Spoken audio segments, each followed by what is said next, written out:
നമസ്തേ. സുഭാഷിതം. സദ്ഭിസ്തു ലീലയാ പ്രോക്തം ശിലാലിഖിതമക്ഷരം അസദ്ഭിഃ ശബദേ ജ്ഞാപി ജലേ ലിഖിതമക്ഷരം.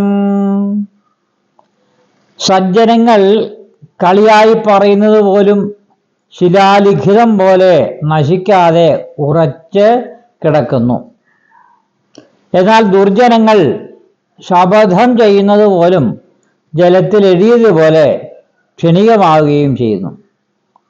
ഇവിടെ സൂചിപ്പിക്കുന്നത് സജ്ജനങ്ങളും ദുർജനങ്ങളും തമ്മിലുള്ള വ്യത്യാസങ്ങളാണ്.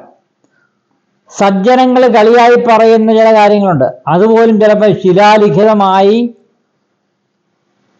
നശിക്കാതെ ഉറച്ചു കിടക്കും. പക്ഷെ സജ്ജനങ്ങൾ പറയുന്ന കാര്യമാണ്, തമാശയ്ക്ക് പറയുന്ന വിഷയങ്ങൾ പോലും ശിലാലിഖിതമായി ഉറച്ച് അത് അവിടെ കിടക്കും. ചിലപ്പം പല പല ആളുകൾക്കും പല പല സന്ദർഭങ്ങളിലും ഇത് ഒരവസരമായി ഇങ്ങനെ വരാറുണ്ട്, ഈ പറയുന്ന വിഷയങ്ങൾ. അതേപോലെയാണ് ദുർജനങ്ങൾ ശപഥം ചെയ്യുന്നത് പോലും ജലത്തിൽ എഴുതിയതുപോലെ ക്ഷണികമാവുകയും ചെയ്യുന്നു.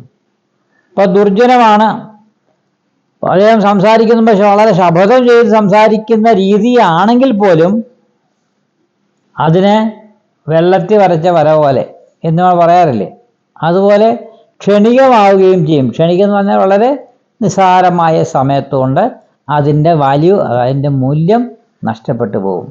അപ്പം ദുർജനങ്ങൾ എത്തരത്തിലുള്ളവരാണ്, സജ്ജനങ്ങൾ എത്തരത്തിലുള്ളവരാണ് എന്നിവിടെ സുഭാഷിതത്തിലൂടെ നമ്മൾ മനസ്സിലാക്കാൻ സാധിക്കുന്നുണ്ട്. അപ്പം സജ്ജനങ്ങൾ കളിയായി പറയുന്നത് പോലും ശിലാലിഖിതം പോലെ നശിക്കാതെ ഉറച്ചു കിടക്കുന്നു. എന്നാലോ ദുർജനങ്ങൾ ശപഥം ചെയ്യുന്നത് പോലും ജലത്തിലൂടെ പോകുന്ന ക്ഷണികമായ കാര്യമാണെന്ന് അറിയുകയും ചെയ്യുക.